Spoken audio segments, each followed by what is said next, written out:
Eles haviam esperado por 10 dias. 10 dias, desde que a nuvem o havia tirado de sua vista no Monte das Oliveiras. 10 dias, desde que ele havia dito: não saiam de Jerusalém, esperem pelo presente que meu pai prometeu. Ele o chamou de presente. Ele o chamou de poder. Ele disse que era melhor para ele partir para que isso, fosse lá o que fosse, pudesse vir. E assim, 120 pessoas estavam reunidas em um cenáculo em Jerusalém, esperando por algo que não tinham estrutura para compreender completamente. Eles oravam, eles esperavam. Talvez alguns deles se perguntassem se haviam entendido corretamente suas palavras. Então veio Atos 2:2. De repente veio do céu um som, como de um vento impetuoso, e encheu toda a casa onde estavam assentados.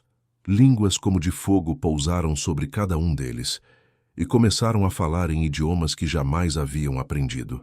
Enquanto isso, as ruas de Jerusalém se enchiam de pessoas vindas de 16 nações diferentes, ouvindo seus próprios idiomas saírem de uma sala onde ninguém os conhecia.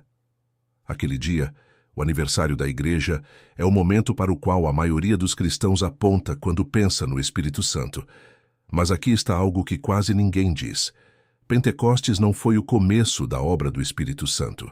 E para a grande maioria dos cristãos que caminham em sua vida espiritual hoje, talvez nem seja o nível em que realmente estão vivendo. Porque existem níveis, e a maioria das pessoas só foi ensinada sobre o primeiro. Antes de entendermos o que o Espírito Santo faz na vida de um crente, precisamos voltar ao princípio. Não a Atos 2, não ao cenáculo, mas a Gênesis 1:2. A terra era sem forma e vazia. Havia trevas sobre a face do abismo e o Espírito de Deus pairava sobre as águas. A palavra hebraica para pairava é a mesma usada em Deuteronômio 32:11, para descrever uma águia pairando sobre seu ninho, protegendo, preparando, cuidando daquilo que está prestes a ganhar vida. Antes que uma única palavra da criação fosse pronunciada, o Espírito de Deus já estava presente. Já estava se movendo, já estava preparando a escuridão sem forma para a vida que estava prestes a surgir. E essa é a primeira coisa que você precisa entender sobre o Espírito Santo.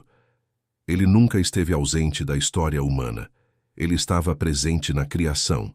Repousou sobre juízes e reis no Antigo Testamento, sobre Sansão para a força, sobre Salomão para a sabedoria, sobre os profetas para palavras que sobreviveriam a impérios. Mas existe uma diferença fundamental entre o Antigo e o Novo Testamento. No Antigo Testamento, o Espírito vinha sobre as pessoas temporariamente, seletivamente, e para tarefas específicas. Saul teve o Espírito, e depois ele se retirou. Os juízes receberam o Espírito por um tempo, e então aquele tempo terminou. O Espírito estava com o povo de Deus, mas não dentro deles. E os profetas sabiam que algo estava faltando. Séculos antes, Ezequiel escreveu: Dar-vos-ei um coração novo, e porei dentro de vós um espírito novo. Porei dentro de vós o meu espírito, e farei que andeis nos meus estatutos, dentro de vós. Essa expressão é a linha que separa os testamentos, entre um Deus que trabalha ao lado do seu povo e um Deus que vem habitar dentro dele. Aquilo que Jesus descreveu no cenáculo, a promessa que chamou de presente do Pai, era o cumprimento dessa profecia. Mas antes mesmo de você receber o Espírito Santo já estava trabalhando em você. Esse é o primeiro nível, e é o nível que quase ninguém considera. Jesus o descreveu em João 16:8. Quando ele vier, convencerá o mundo do pecado, da justiça e do juízo. A palavra convencer significa trazer à luz, revelar, tornar visível aquilo que antes estava escondido. A primeira obra do Espírito Santo em toda a vida humana não é dramática nem visivelmente sobrenatural. É uma iluminação silenciosa e persistente da verdade. Aquele sentimento que você teve antes de conhecer a Deus. A sensação de que algo estava errado, de que a vida que estava construindo tinha uma ausência profunda, de que todo o barulho com que preenchia seus dias escondia um silêncio que você tinha medo de ouvir. Era o Espírito. Atos 2:37 registra a reação da multidão ao sermão de Pedro. Quando ouviram isso, compungiram-se em seu coração. Foram atingidos no coração, não convencidos primeiro por argumentos, não persuadidos apenas intelectualmente. Foram atingidos. Algo atravessou suas defesas e tocou a parte deles que já sabia. O Espírito é sempre quem toma a iniciativa. Ninguém se volta para Deus sem que o Espírito primeiro se volte para essa pessoa. Em João 6:44, Jesus disse: "Ninguém pode vir a mim se o Pai que me enviou não o trouxer." Se você já sentiu um chamado para Deus, se já percebeu um impulso vindo de algo maior do que você, isso não foi coincidência. Não foi apenas emoção. Foi o Espírito atuando no nível que a maioria das pessoas nem percebe que existe. No momento da conversão genuína, no arrependimento e na fé, algo acontece que é permanente, invisível e de importância cósmica. O Espírito Santo passa a habitar em você. Essa é a habitação interior. Romanos 8:9 é explícito. Se alguém não tem o Espírito de Cristo, esse tal não é dele. A presença do Espírito Santo não é um bônus para cristãos avançados. É a definição mínima do que significa estar em Cristo. 1 Coríntios 12:13 declara: "Todos nós fomos batizados em um só Espírito para formar um só corpo." Todos. Não alguns. Todos. O Espírito entra na conversão, sela o novo nascimento, torna real aquilo que foi declarado, une o espírito humano ao espírito divino. E para muitos cristãos, a relação com o Espírito Santo termina aí. Não porque rejeitaram algo maior, mas porque nunca lhes disseram que havia mais. Receberam o Espírito. Foram verdadeiramente salvos. Possuem a garantia da herança, aquilo que Efésios 1:14 chama de penhor, mas vivem com um oceano dentro deles e retiram dele apenas como se fosse uma poça. Sabem que o Espírito está ali, mas não sabem do que ele é capaz. E é aqui que a história muda. Porque o Novo Testamento não se contenta em deixar os crentes nesse segundo nível. O mesmo Jesus que prometeu o Espírito também explicou para que o Espírito foi dado. Não apenas para garantir sua eternidade, mas para transformar seu presente. Os discípulos que esperavam no cenáculo não eram incrédulos aguardando salvação. Eles já criam, já tinham visto o Cristo ressuscitado. Já haviam recebido a paz que ele soprou sobre eles em João 20:22. Já eram dele. Mesmo assim, Jesus mandou que esperassem, não pela salvação, mas pelo poder. Atos 1:8. Recebereis poder ao descer sobre vós o Espírito Santo. A palavra grega para poder é dunamis, a mesma raiz da palavra dinamite. Não significa apenas fortalecimento. Não significa uma pequena melhora. Significa capacidade explosiva e transformadora para fazer aquilo que seria impossível sem capacitação divina. E aqui está algo que muitos não percebem. Os discípulos já tinham o Espírito. Mesmo assim, Jesus disse que precisavam de algo mais. Uma experiência com a dimensão de poder do Espírito, algo que os capacitasse para a missão. Quando isso aconteceu, Pedro, que havia negado Jesus 3 vezes, levantou-se diante da mesma cidade que crucificara seu mestre. Pregou com tanta autoridade que 3.000 pessoas foram acrescentadas à igreja em um único dia. Isso não foi desenvolvimento de personalidade, não foi apenas habilidade de comunicação, foi dunamis. Mas há algo em Atos que quase ninguém comenta. As mesmas pessoas que foram cheias no Pentecostes aparecem novamente em Atos 4. Estão orando juntas. O edifício treme, e Atos 4:31 diz: "Todos ficaram cheios do Espírito Santo e anunciavam com ousadia a palavra de Deus." As mesmas pessoas, cheias novamente. Isso significa que o enchimento não é um evento único que permanece em capacidade máxima para sempre. É renovável, repetível, disponível sempre que necessário. Efésios 5:18 contém um dos detalhes gramaticais mais importantes do Novo Testamento: enchei-vos do Espírito. No grego, o verbo está no presente contínuo. Uma tradução mais literal seria: continuem sendo cheios do Espírito. Não. Sejam cheios uma vez. Mas continuem sendo cheios. A imagem do Novo Testamento não é a de um reservatório abastecido na conversão e lentamente esvaziado. É a de um rio, fluindo, movendo-se, renovado constantemente por sua fonte.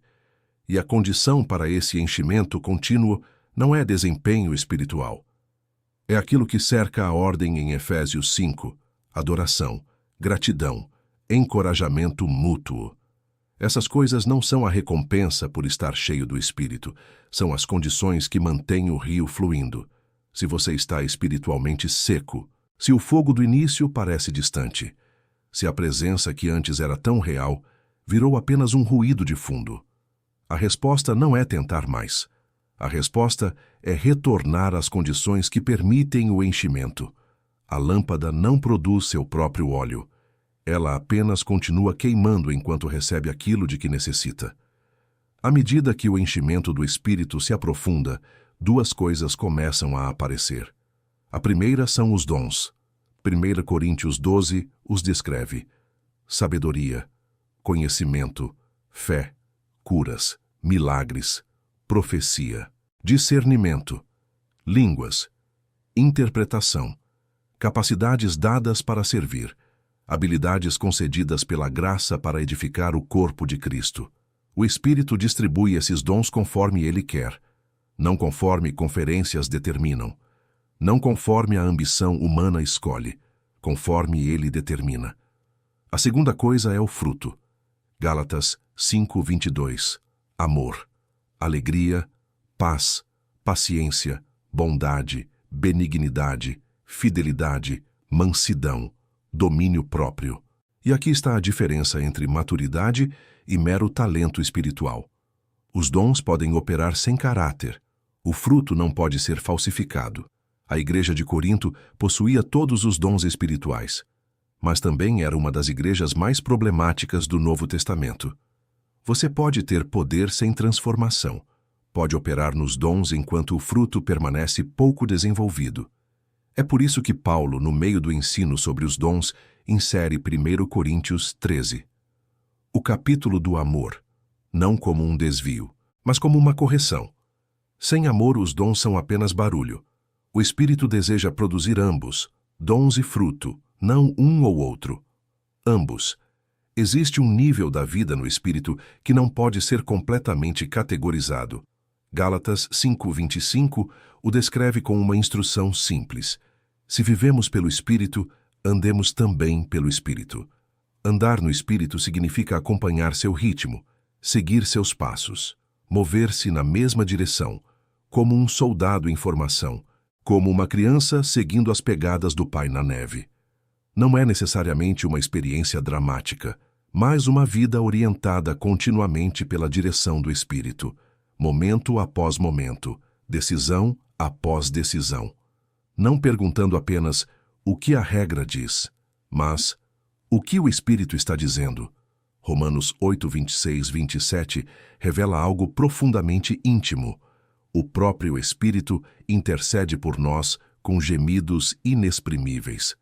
Quando suas palavras acabam, quando a dor ultrapassa a linguagem, quando a situação é grande demais para ser expressa, o Espírito pega o gemido, o suspiro, o silêncio e os transforma em intercessão perfeita diante de Deus. Você nunca fica sem voz diante do céu, porque quando a sua termina, a dele começa. E então existe uma dimensão ainda mais profunda, aquilo que Paulo chama de comunhão com o Espírito. 2 Coríntios 13:14 e Filipenses 2:1 falam dessa comunhão.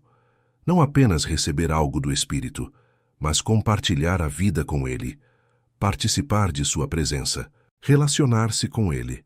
Porque o Espírito Santo não é uma força, não é uma energia, não é um recurso cósmico. Ele é uma pessoa, a terceira pessoa da Trindade. Possui vontade, possui voz, possui emoções. Pode ser entristecido. Efésios 4:30 diz isso claramente. E o nível mais profundo da experiência com o Espírito acontece quando você deixa de tratá-lo como um recurso e começa a relacionar-se com ele como uma pessoa, como conselheiro, como consolador, como amigo, alguém mais próximo que um irmão, alguém enviado especificamente para você. João 14,16, para estar com você, em você e por você. Durante toda esta vida, aqueles 120 homens e mulheres no cenáculo não estavam procurando uma experiência. Estavam esperando por aquele que havia sido prometido. E quando ele veio em vento, fogo e idiomas sobrenaturais, não veio apenas para eles. Pedro declarou em Atos 2:38-39, arrependei-vos, e cada um de vós seja batizado em nome de Jesus Cristo para perdão dos pecados, e recebereis o dom do Espírito Santo, porque a promessa vos diz respeito a vós, a vossos filhos e a todos os que estão longe. Todos os que estão longe, toda geração, toda cultura, toda pessoa quebrantada, toda alma em qualquer século que se voltou para Deus e descobriu que Deus já estava voltado para ela. A promessa não é menor hoje do que era naquela época.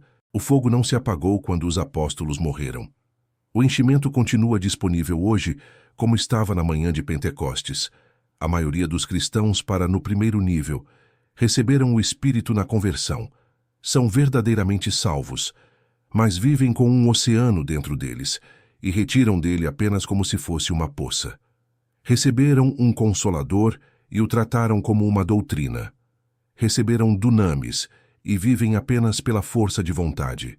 Receberam um amigo que ora por eles através de gemidos inexprimíveis, mas nunca pararam para ouvi-lo. Você não precisa conquistar mais do Espírito. Não pode. A plenitude já foi prometida, já está disponível, já está esperando pela fome que se volta para Deus e diz: eu quero conhecer você.